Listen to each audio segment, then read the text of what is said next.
제가 그 서류에 도장을 찍던 순간 제 손은 조금도 떨리지 않았습니다. 오히려 이상할 만큼 차분했죠.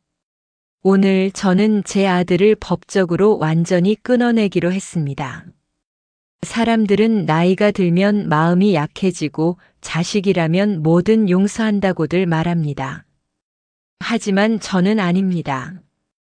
저는 이제 제 남은 삶을 지키기 위해 싸우기로 결심했습니다. 저는 올해 71살. 평생 새벽 4시에 일어나 생선을 만지며 살아왔고 제 손으로 번 돈으로 건물도 장만했습니다. 그런데 그 모든 것을 탐욕으로 집어삼키려는 사람이 바로 제 아들이었습니다. 안녕하세요. 인생의 단면을 함께 들여다보는 시간, 인생이야기 채널입니다. 오늘도 누군가의 삶 속에서 우리가 마주할 수 있는 이야기를 들려드리겠습니다. 그럼 이야기를 시작하겠습니다. 저는 김옥분, 올해 71입니다. 평생을 시장 한복판에서 새벽 4시에 문을 열고 차가운 생선을 손끝으로 다루며 살아왔죠. 그렇게 모은 게 시세로 30억이 넘는 건물 하나, 그리고 혹시나 하는 마음으로 들어둔 3억짜리 사망보험금입니다. 솔직히 말하면 저 자신보다도 제가 늙은 뒤에 내 아들이 조금이라도 편했으면 하는 마음으로 버틴 삶이었어요. 그 아들 하나 잘 되라고 몸이 부서지는 줄도 모르고요. 근데 아이러니하죠. 정작 제 아픔을 알게 된 사람들은 제가 떠날 날만 헤아리고 있었습니다. 위암 3기 진단을 받고 돌아오던 날이었어요. 병원에서는 그나마 수술하면 희망이 있다는 말을 들었지만 집에 돌아오니 마음이 이상하게 가라앉더군요. 의사 선생님 말로는 수술만 잘 받으면 생존율이 꽤 높다고 했습니다. 하지만 70 넘은 나이에 전신 마취를 한다는 게 쉬운 일은 아니죠. 그래도 저는 살고 싶었습니다. 아직 해야 할 일도 남았고 보고 싶은 것도 많았으니까요. 저녁 무렵 잠시 숨 좀 돌리려고 거실에 앉아 있었는데 아들 성우와 며느리 민정이의 목소리가 들렸어요. 처음엔 대수롭지 않게 들었죠. 근데 그들의 대화가 제 눈앞을 흔들어 놨습니다. 수술비는 얼마쯤 들까? 많이 들어도 2천만 원? 그럼 보험금 3억에서 거의 다 남겠네. 그 말이 들리는 순간 제 손에 들린 컵이 덜덜 떨렸습니다. 저는 제 병이 얼마나 심각한지 얘기할 때조차 아들 얼굴만 바라보던 사람이에요. 그런데 그 아이는 제가 얼마나 아픈지보다 제가 죽으면 남길 돈이 몇 억인지 먼저 궁금했던 모양이죠. 잠시 후에는 이런 말도 들렸습니다. 건물 명의도 미리 받아놓는 게 좋지 않아? 상속세 아까우니까. 어차피 오래 못 버틸 거라면서 미리 해두는 게 편해. 그 순간 배보다 더 깊은 데가 찢어지는 것 같은 느낌이 들었어요.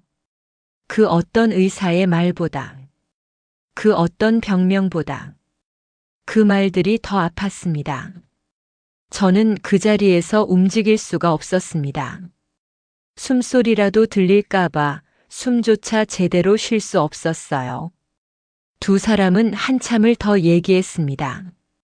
건물명의 이전 시기, 세금 문제, 보험금 수령 절차까지. 마치 제가 이미 죽은 사람처럼, 아니 죽기만을 기다리는 사람처럼. 그날 밤 저는 방 안에서 혼자 중얼거렸습니다. 내가 이 아이를 어떻게 키웠길래 이렇게 됐을까? 그 말이 입 밖으로 나온 순간 평생 한 번도 느껴보지 못한 허무함이 밀려오더라고요. 불평 한 번 안 하고 대학까지 보냈고 결혼 후에도 전세금 보태주고 직장 생활이 불안정하다며 매달 생활비까지 챙겨줬는데 그게 다 뭐였을까요? 결국 그 아이 눈에 저는 30억짜리 건물과 3억짜리 보험금을 남기고 떠날 사람. 그 이상도 이하도 아니었던 겁니다.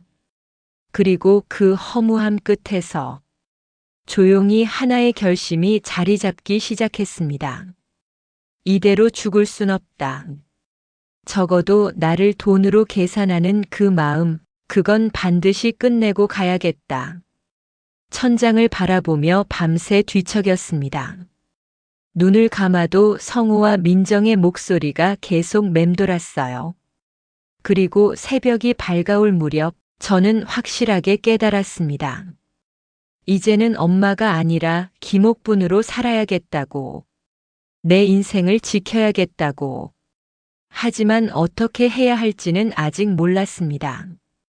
그저 이 아픔을, 이 배신을 그대로 넘길 수는 없다는 것만 알았죠. 그 답을 찾기 위해서는 조금 더 지켜봐야 했습니다. 그리고 누군가의 도움이 필요했습니다. 그 다음 날 아침 저는 평소처럼 오시에 눈을 떴습니다. 하지만 그날은 달랐습니다. 몸이 무거운 게 아니라 마음이 무거웠습니다. 아들과 며느리가 나눈 그 대화를 몇백 번은 되풀이에 떠올렸으니까요. 혹시 내가 잘못 들은 건 아닐까? 설마 우리 성우가 그럴 리가? 하지만 아무리 생각해도 그 말투와 표정은 걱정하는 가족의 얼굴이 아니었습니다. 무언가를 미리 계산하는 사람들의 표정이었죠. 그날 오전 성우가 집에 들렀습니다. 평소 같으면 기분 좋게 맞아줬겠지만 저는 그 녀석 얼굴을 똑바로 바라볼 수가 없었습니다. 표정 하나하나가 어젯밤 들었던 말과 겹쳐 보였거든요. 엄마, 병원은 어땠어요? 수술하면 괜찮다던데요? 걱정하는 척하는 말투. 하지만 저는 그 속을 느낄 수 있었습니다. 그 말 끝에 숨은 그러니까 빨리 결정해라 하는 조급함 같은 것. 저는 담담하게 대답했죠. 글쎄다 수술이 부담스럽기도 하고 잘 모르겠다. 그 말을 하는 순간 성우의 눈이 잠깐 흔들렸습니다. 걱정이 아니라 계산이 틀어졌을 때의 표정이었습니다. 그걸 보는 순간 저는 더 이상 제 감정을 숨기고 싶지 않았습니다. 그날 저녁 조용히 혼자 밥을 먹다가 문득 손이 멈췄습니다. 이대로 두면 안 되겠구나. 저 아이는 스스로 바닥을 보지 않는 한 절대로 변하지 않겠구나. 저는 평생 엄마라는 이름으로 모든 걸 감싸주고 도와줬습니다. 그게 사랑인 줄 알았어요. 그게 부모의 도리라고 믿었어요. 하지만 결국 그게 아들을 게으르고 무뎌지고 철없게 만든 건 아닌지 처음으로 돌아보게 됐습니다. 그리고 그 순간 제 머릿속에 하나의 얼굴이 스쳤습니다. 오미숙, 30년 지기이자 변호사인 친구. 성우와 며느리의 대화가 잊히지 않아 저는 밤늦게 전화를 걸었습니다. 미수가 나 좀 급하게 너를 만나야겠어. 목소리가 떨렸지만 결심만큼은 단단했습니다. 미숙이는 늘 그랬듯 제 말을 듣자마자 짧게 대답했습니다. 지금 와. 무슨 일인데 그래? 그 한마디가 제게 큰 용기가 됐습니다. 전화를 끊고 난 뒤 저는 거울을 바라보았습니다. 40년 동안 시장에서 억척스럽게 살아온 제 얼굴. 주름이 깊게 패였지만 그 밑에는 여전히 포기하지 않는 힘이 남아 있었습니다. 그날 밤 저는 확실하게 깨달았습니다. 나는 이제 엄마가 아니라 내 삶의 주인이 될 것이다. 그리고 그 선택이 어떤 파장을 일으킬지는 그때는 아직 몰랐습니다. 하지만 한 가지는 분명했습니다. 미숙이를 만나면 뭔가 달라질 거라는 예감. 그 예감은 틀리지 않았습니다. 미숙이 사무실에 도착했을 때 저는 이미 마음속에서 수백 번은 이 일을 되뇌고 있었습니다. 기침이 잦아지고 속이 메쏙메쏙 뒤틀리는 느낌이 들었지만 지금은 제 몸보다 더 급한 게 있었습니다. 문을 열자마자 미숙이는 제 얼굴을 보고 눈살을 찌푸렸습니다. 옥분아, 무슨 일인지 말해봐. 너 얼굴이 많이 상했어. 저는 숨을 고르고 천천히 입을 열었습니다. 위암 3기 진단을 받은 이야기. 그리고 집에 돌아와서 거실에 앉아 있는데 성우와 며느리가 나눈 그 대화. 수술비는 얼마쯤 들까? 보험금 3억에서 거의 다 남겠네. 건물 명의도 미리 받아놓는 게 좋지 않아? 그 말들을 어떻게 들었는지, 그리고 그 이후 성우가 보여준 표정들까지. 말하는 동안 제 손이 살짝 떨렸지만 이상하게 목소리는 아주 차분했습니다. 미숙이는 아무 말도 하지 않고 끝까지 제 이야기를 들었습니다. 그리고 한참 동안 손가락으로 책상만 두드리더니 조용히 말했습니다. 옥분아, 내가 그동안 너무 많이 감싸준 거야. 저는 말없이 고개만 끄덕였습니다. 그 말이 사실이라는 걸 누구보다 제가 잘 알고 있었으니까요. 그 아이는 내가 해준 것들이 당연하다고 느끼게 된 거야.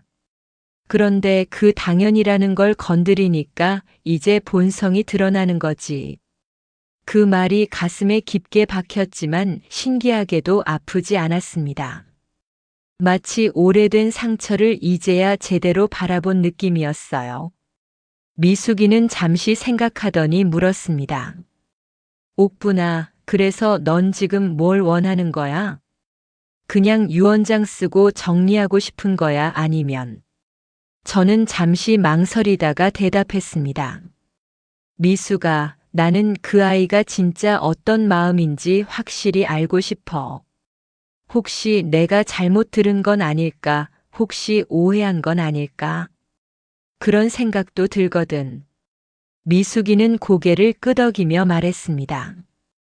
그럼 방법이 있긴 해. 방법이? 옥분아, 내가 원하는 게 정리라면 그냥 유언장 쓰고 재단 세우고 알아서 하도록 맡기면 돼. 근데 내가 원하는 게 진실이라면 방법은 많이 달라져. 그 말에 저는 조금 의아했습니다. 무슨 뜻이야? 얘네는 지금 너를 잃을 준비만 하고 있어. 하지만 정작 내가 어떻게 살아왔는지는 모르는 놈들이야. 돈이 그냥 하늘에서 떨어졌다고 생각하는 자들한테는 직접 바닥을 보여주는 수밖에 없어. 저는 그 말에 등에 소름이 돋았습니다. 미숙이는 이어서 말했습니다. 부담부 증여라는 게 있어. 겉으론 재산을 넘기는 것처럼 보이지만 실상은 책임을 같이 떠넘기는 방식이야. 그러면서 미숙이는 서류 몇 장을 제 앞에 펼쳐놓았습니다. 내 건물에 지금 담보대출이 얼마나 남아있지? 한 20억 정도? 그럼 딱 좋네. 건물을 성우한테 부담부 증여로 넘기면 건물 시세 30억이 아니라 빚 20억이 딸린 건물을 받는 거야. 그럼 성우는 재산을 받은 게 아니라 빚더미를 떠안게 되는 거지. 저는 법률 용어를 잘 모르지만 하나는 분명히 알 수 있었습니다. 그 서류는 성우에게 인생의 무게를 얹어놓는 문서라는 걸요. 미수가 이걸 하면 걘 완전히 무너질 수도 있겠지? 무너질 수도 있고 달라질 수도 있고. 근데 지금 너한테 중요한 건 그거잖아. 진짜 속마음이 뭐였는지 보는 것. 맞습니다. 저는 성우가 얼마나 절박하고 진심이었는지 그게 알고 싶었습니다. 미숙이는 천천히 설명을 이어갔습니다. 옥분아, 이건 일종의 시험이야. 성우가 정말 내 건강을 걱정하는 아들이라면 건물에 빚이 있든 없든 상관없이 내 곁에 있을 거야. 근데 만약 그게 아니라면 본색이 드러나겠지. 그럼 나는 그동안 어떻게 하면 돼? 수술 준비하면서 지켜보는 거야. 성우가 어떻게 나오는지, 그리고 최악의 경우를 대비해서 미숙이는 작은 흰 봉투 하나를 제 앞에 내밀었습니다. 이건 만약을 대비한 서류야. 내가 고소를 결심하면 이 서류 하나로 모든 게 증명돼. 재산 갈취 미수, 협박, 노인 학대까지. 제 손이 떨렸습니다. 고소라니. 내 아들을 고소한다는 게 말이 됩니까? 하지만 동시에 제 안에서 뭔가 단단해지는 느낌도 들었습니다. 옥분아, 이건 내가 선택할 일이야. 나는 그냥 내가 할 수 있는 방법들을 알려주는 것뿐이고. 하지만 한 가지는 확실해. 지금 이대로 가면 넌 정말 그 아이들 손에 놀아나다 끝날 거야. 집에 돌아오는 길, 저는 버스 창문에 비친 제 얼굴을 오래도록 바라봤습니다. 어쩌면 평생 중 가장 낯선 표정이더군요. 손에는 미숙이가 건넨 서류 봉투가 들려 있었고, 머릿속에는 부담부 증여라는 낯선 단어가 맴돌았습니다. 그리고 그날 밤 저는 결심했습니다. 더 이상 속지 않겠다. 더 이상 이용당하지 않겠다. 그리고 더 이상 엄마라는 이름 뒤에 숨지 않겠다. 다음 날 아침 집에 찾아온 성호에게 저는 조용히 말했습니다. 성호야, 우리 건물 문제 정리 좀 하자. 그 순간 성호의 얼굴이 스치듯 변하는 것을 저는 놓치지 않았습니다. 놀람도 아니고 걱정도 아니고 기대, 기쁨을 숨기려다 실패한 표정. 엄마, 갑자기 왜요? 건물을? 수술 전에 정리해두고 싶어서. 혹시 모르잖니? 아, 그게 엄마 괜찮으실 거예요. 너무 걱정하지 마세요. 입으로는 걱정한다고 하지만 눈빛은 이미 계산기를 두드리고 있었습니다. 그걸 보는 순간 확신이 들었습니다. 이젠 정말 끝내야겠구나. 그리고 그 계획은 생각보다 빨리 시작됐습니다. 부담부 증여 서류를 준비하는 데는 일주일이 걸렸습니다. 그동안 저는 평소처럼 행동했습니다. 성우에게 밥도 차려주고 병원 이야기도 하고. 하지만 제 눈은 계속 그 아이를 관찰하고 있었습니다. 혹시 내가 오해한 건 아닐까? 혹시 그날 하루만 그랬던 건 아닐까? 마음 한편에서는 여전히 그런 기대가 남아 있었거든요. 하지만 그 기대는 하나씩 무너져 내렸습니다. 성호는 제 건강에 대해서는 묻지 않았습니다. 대신 건물명의 이전이 언제쯤 될 수 있는지만 계속 물어봤죠. 엄마, 법무사 약속은 잡았어요? 서류는 언제쯤 나와요? 증여세는 얼마나 나올까요? 며느리 민정은 더 노골적이었습니다. 어느 날 혼자 집에 들러서는 제 방을 이리저리 둘러보더니 서랍을 열어보기까지 하더군요. 어머니, 혹시 통장이나 도장은 어디 보관하세요? 그 말을 듣는 순간 저는 등골이 오싹했습니다. 이 사람들은 내가 죽기도 전에 이미 내 것들을 헤집고 있구나. 그리고 마침내 그날이 왔습니다. 수술 3일 전, 저는 성우를 불러 말했습니다. 성우야, 건물 증여 서류 다 됐다. 내일 법무사 사무실에 같이 가자. 성우의 얼굴이 환해졌습니다. 정말요? 엄마, 고맙습니다. 그 표정을 보면서 저는 마지막 희망마저 내려놓았습니다. 이 아이는 변하지 않았구나. 아니, 애초에 변할 생각이 없었구나.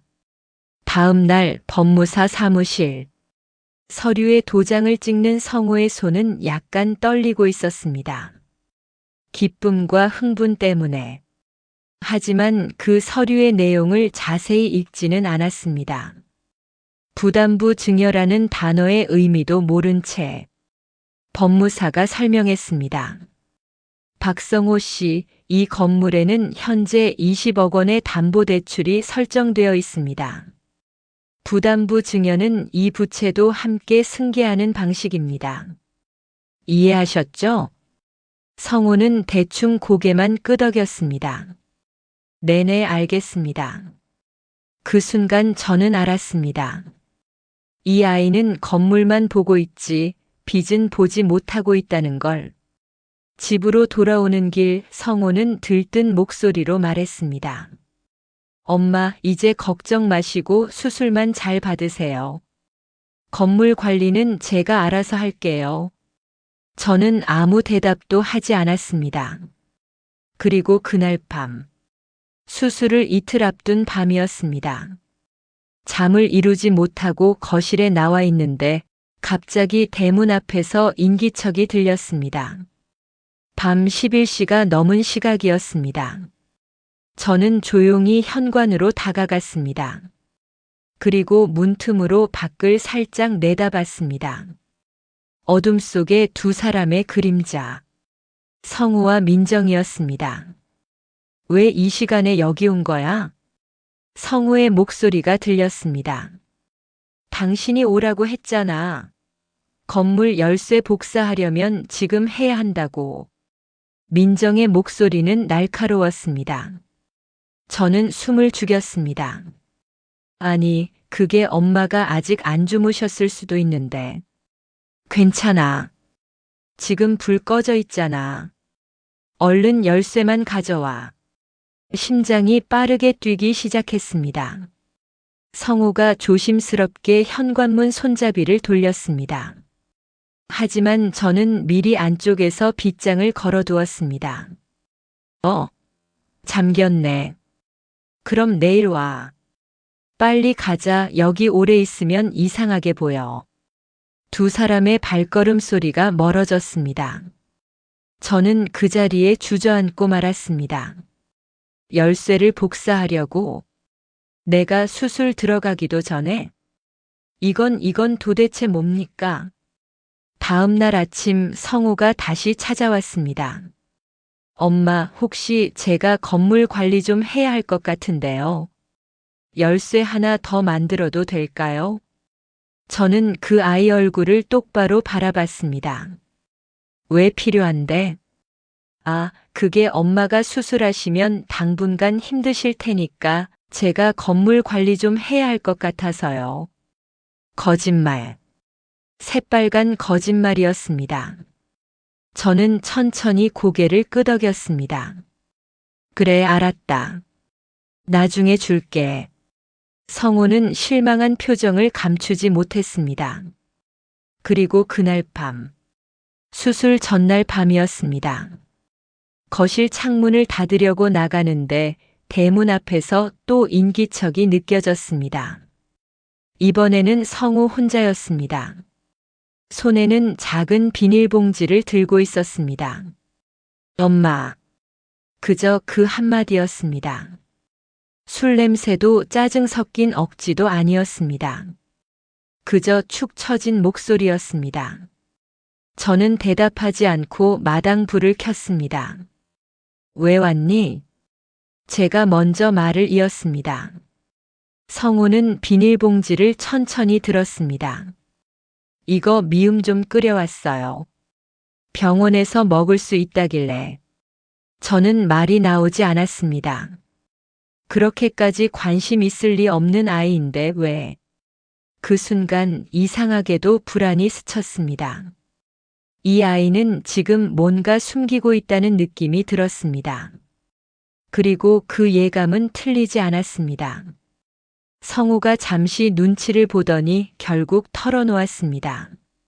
엄마, 사실 저 은행에서 연락이 왔어요. 무슨? 건물 담보대출이요. 이자가 다음 달부터 더 오른대요. 그리고 원금 상환도 시작해야 한다고. 저는 입술을 굳게 다물었습니다. 그게 갑자기 왜? 건물 명의가 제 앞으로 넘어가면서 저한테 상환 의무가 생긴 거래요. 그게 매달 거의 1,000만 원이 넘어요. 아, 이제야 깨달은 겁니다. 부담부 증여의 의미를. 성우가 제 눈치를 보다가 조심스럽게 말을 꺼냈습니다. 혹시 예전에 말했던 그 재단 기부하신다던 돈 다 써버리신 건 아니죠? 그 말에 웃음이 나올 뻔했습니다. 내일 수술 들어가는 엄마한테 기부금 남아있는지 그걸 먼저 물어보는 아들이라니. 너 지금 그걸 확인하러 온 거니? 성우는 당황한 듯 했지만 곧 고개를 숙였습니다. 아니, 그런 뜻은 아니고 제가 너무 힘들어서 엄마가 조금만 도와주시면. 저는 그 순간 깨달았습니다. 성우는 변한 게 아니었습니다. 잠시 궁지에 몰려 흔들리는 척했을 뿐이었습니다. 이 아이는 내가 죽는 게 가장 빠른 해결책이라고 믿고 있는 사람이었습니다. 그게 진짜 얼굴이었습니다. 저는 조용히 말했습니다. 성우야, 그 돈은 이미 다 재단에 기부했다. 그리고 건물 대출은 내 책임이야. 내가 물려받았으니까. 엄마, 그게 무슨. 나는 내일 수술 받으러 간다. 그리고 내가 이 건물로 뭘 하든 이제 나는 상관 안 할 거야. 성우의 얼굴이 창백하게 변했습니다. 엄마, 그럼 저는 어떡하라고요? 이자도 못 갚는데 건물 빼앗기면. 그건 내가 알아서 해야지. 저는 돌아서서 집 안으로 들어갔습니다. 뒤에서 성우가 뭐라고 소리쳤지만 저는 듣지 않았습니다. 그날 밤 저는 마침내 결심을 굳혔습니다. 내일 수술은 내 생명을 지키기 위한 것이 아니라 그 아이로부터 벗어나기 위한 시작이라고. 다음 날 새벽 저는 병원에 도착했습니다. 수술실로 들어가는 순간까지 정신은 오히려 더 맑았습니다. 그리고 수술대 위에 누우면서 마지막으로 이런 생각을 했습니다. 이제 끝내야겠다. 그 아이와의 악연을 완전히. 눈이 감기는 마지막 순간 나는 이상하리만큼 편안했습니다. 이제 내가 해야 할 마지막 일이 남았다는 걸 나는 알고 있었으니까요. 수술은 무사히 끝났습니다. 눈을 떴을 때 천장이 하얗게 보이고 소독약 냄새가 코끝을 스쳤습니다. 간호사가 제 손을 잡으며 말했죠. 어머니, 수술 잘 끝났어요. 이제 괜찮으세요. 하지만 저는 알고 있었습니다. 진짜 싸움은 지금부터라는 걸요. 회복실에서 이틀을 보냈습니다. 그동안 성우는 단 한 번도 오지 않았습니다. 며느리 민정이 짧게 한 번 들렀을 뿐이었고 그마저도 핸드폰만 만지작거리다 갔죠. 어머니, 괜찮으시죠? 저 급한 일이 있어서 먼저 갈게요. 걱정하는 척도 하지 않았습니다. 그리고 퇴원하는 날, 집으로 돌아와 문을 여는 순간 저는 이상한 위화감을 느꼈습니다. 집안 공기가 달라진 느낌. 누군가 다녀간 흔적 같은 게 있었습니다. 저는 천천히 집안을 둘러봤습니다. 그리고 거실 서랍장 앞에서 멈췄습니다. 제가 정리해둔 서류 몇 장이 미묘하게 위치가 바뀌어 있었거든요. 건강보험 서류, 병원 진단서, 그리고 통장 사본들. 누군가 이 서류들을 뒤적인 겁니다. 심장이 빠르게 뛰기 시작했습니다. 제가 수술실에 있는 동안 이 사람들은 제 집을 뒤지고 다녔던 겁니다. 그날 밤 저는 잠을 이루지 못했습니다. 그리고 자정이 넘어서였습니다. 갑자기 마당 쪽에서 인기척이 들렸습니다. 저는 본능적으로 불을 끄고 숨을 죽였습니다. 그리고 창문 틈으로 살짝 내다봤습니다. 어둠 속에 두 사람의 그림자. 성우와 민정이었습니다. 두 사람은 대문 앞에서 낮은 목소리로 무언가 다투고 있었습니다. 저는 창문을 아주 조금만 열었습니다. 그리고 들려온 말에 온몸이 얼어붙었습니다. 그 여자가 우리를 망하게 만들었어. 처음부터 다 알고 있었던 거야. 일부러 우리한테 건물을 떠넘긴 거라고. 민정의 목소리는 겁과 분노로 뒤섞여 있었지만 이전과 다른 광기가 있었습니다. 20억 빚을 어떻게 갚아? 이자만 매달 1,000만 원이 넘는다고. 당신 월급으로 감당이 돼? 그러니까 좀 참아. 방법을 찾아볼게. 무슨 방법? 건물 팔면 되긴 하지만 세입자들 때문에 당장은 못 팔잖아. 그 사이에 우리 완전히 거덜나. 민정아, 목소리 좀 낮춰. 잠깐이라도 들켜보면 끝이야. 엄마가 죽기 전에 증여 철회라도 하면 우리는 진짜 끝난다니까. 나는 숨이 멎는 줄 알았습니다.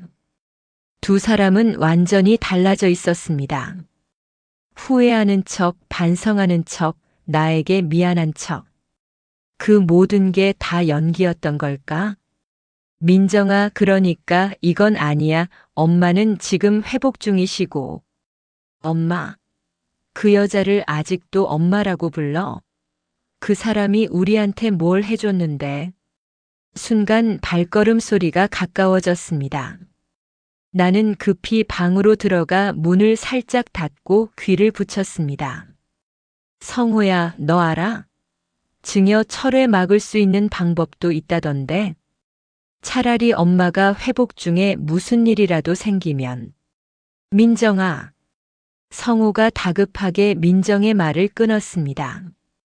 무슨 소리야 지금? 그런 말 하는 거 아니야.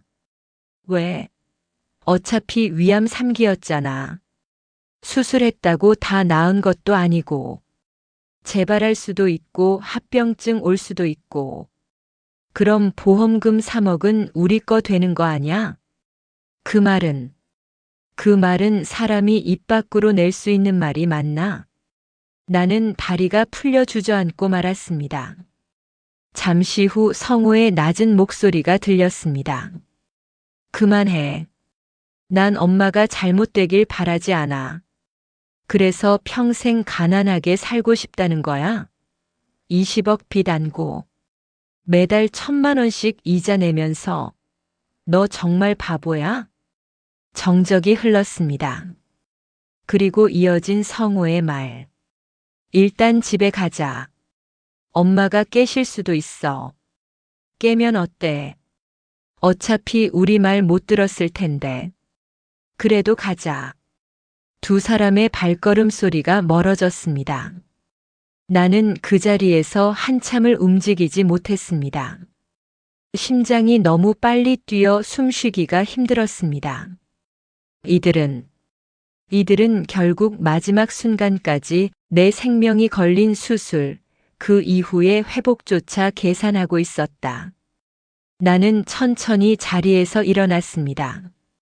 그리고 책상 서랍에서 작은 흰 봉투 하나를 꺼냈습니다. 미숙이가 건네준 만약을 대비한 마지막 선택지였습니다. 옥부나 최악의 경우엔 이걸 써. 내가 고소를 결심하면 이 서류 하나로 모든 게 증명돼. 나는 떨리는 손으로 봉투를 열었습니다. 고소장 양식, 재산 갈취 미수, 협박, 노인 학대. 그리고 단단히 마음을 먹었습니다. 지금까지는 내가 참았고 내가 모른 척했지만 오늘 이 순간 이후부터는 아니다. 나는 그들을 고소할 것이다. 내 몸을 노리고 내 재산을 노리고 내 마지막 남은 삶마저 짓밟으려 한 그들을. 어둠 속에서 천천히 속삭였습니다. 그래, 이제 진짜 끝내자. 이번엔 내가 너희를 벌줄 차례니까. 그날 밤 이후 저는 미숙이에게 전화를 걸었습니다. 미숙아, 이제 시작할게. 내가 본 것, 들은 것 전부 기록했어. 미숙이는 잠시 침묵하더니 조용히 말했습니다. 옥부나 정말 괜찮겠어? 저는 고개를 끄덕였습니다. 비록 전화 너머라 보이지 않았지만요. 응. 이젠 괜찮아. 오히려 마음이 편해. 그리고 일주일 뒤, 저는 경찰서에 고소장을 제출했습니다. 재산 갈취 미수, 협박, 그리고 노인 학대. 성우와 민정이는 제가 모든 걸 알고 있었다는 사실을 그제야 깨달았습니다. 조사 과정은 힘들었습니다. 경찰서에서 진술할 때마다 가슴이 아팠고 법정에 설 때마다 눈물이 났습니다. 하지만 제가 기록해둔 증거들과 미숙이가 준비한 법적 서류들은 명확했습니다. 부담부 증여 서류, 제가 몰래 녹음한 성우와 민정의 대화, 제 집을 무단으로 뒤진 흔적들. 결국 두 사람은 징역 1년에 집행유예 2년을 받았고 건물은 법원 판결로 다시 제 손에 돌아왔습니다. 그리고 그날 법원을 나서는 길, 저는 오랜만에 깊게 숨을 들이쉬었습니다. 공기가 이렇게 맑은 줄 몰랐습니다. 하늘이 이렇게 높은 줄도 몰랐습니다. 성우는 제 앞에서 고개를 푹 숙이고 말했습니다. 엄마 죄송합니다. 정말 죄송합니다. 하지만 저는 아무 대답도 하지 않았습니다. 그저 그 아이의 어깨를 한번 두드리고 천천히 걸음을 옮겼습니다. 이제 저는 압니다. 용서는 관계를 이어가기 위한 것이지 자기 자신을 망가뜨리기 위한 게 아니라는 걸요. 그날 이후 저는 제 건물을 팔았습니다. 그리고 그 돈으로 작은 시골 마을에 집을 샀습니다. 나머지 돈은 정말로 재단에 기부했습니다. 저소득층 노인들을 위한 의료지원재단에요. 지금은 작은 텃밭을 가꾸며 하루하루를 조용히 살고 있습니다. 가끔 미숙이가 찾아와 차를 마시며 이야기를 나눕니다. 옥분아, 후회는 안 해? 그럴 때마다 저는 웃으며 대답합니다. 전혀. 이게 내 인생인걸. 이제야 제대로 살고 있는 것 같아. 성우는 가끔 문자를 보냅니다. 짧게 안부를 묻는 문자. 저는 읽지만 답장하지 않습니다. 아직은 그럴 마음이 없습니다. 어쩌면 평생 그럴 마음이 안 생길 수도 있습니다. 그리고 그것도 괜찮습니다. 사람들은 나이가 들면 자식 없이 못 산다고들 합니다. 하지만 저는 이제 압니다. 자식이 있어도 나 자신을 잃으면 아무 의미가 없다는 걸요. 저는 71살에 제 인생을 되찾았습니다. 늦었다고 생각할 수도 있지만 저에게는 이제부터가 진짜 시작입니다. 오늘도 저는 텃밭에 물을 주고 작은 평상에 앉아 차를 마십니다. 바람이 볼을 스치고 지나갈 때 저는 조용히 미소 짓습니다. 이 평화가, 이 고요함이 제가 평생 일해서 얻은 진짜 보상이라는 걸 알기 때문입니다. 그리고 이 이야기를 듣고 계신 여러분께도 말씀드리고 싶습니다. 아무리 나이가 들어도 아무리 힘들어도 자기 자신을 지킬 권리는 누구에게나 있다는 것을요. 저는 김옥분. 이제 누구의 엄마가 아닌 그저 김옥분으로 살아가고 있습니다. 그리고 그게 참 좋습니다. 지금까지 인생이야기였습니다. 인생이야기 채널은 매일 저녁 7시 사람과 사람 사이의 관계 속에서 피어나는 다양한 인생의 이야기를 전해드립니다. 오늘 이야기가 마음에 남으셨다면 구독, 좋아요, 알림 설정 잊지 마세요. 여러분의 응원이 저희에게 큰 힘이 됩니다. 늘 함께 해주셔서 감사합니다.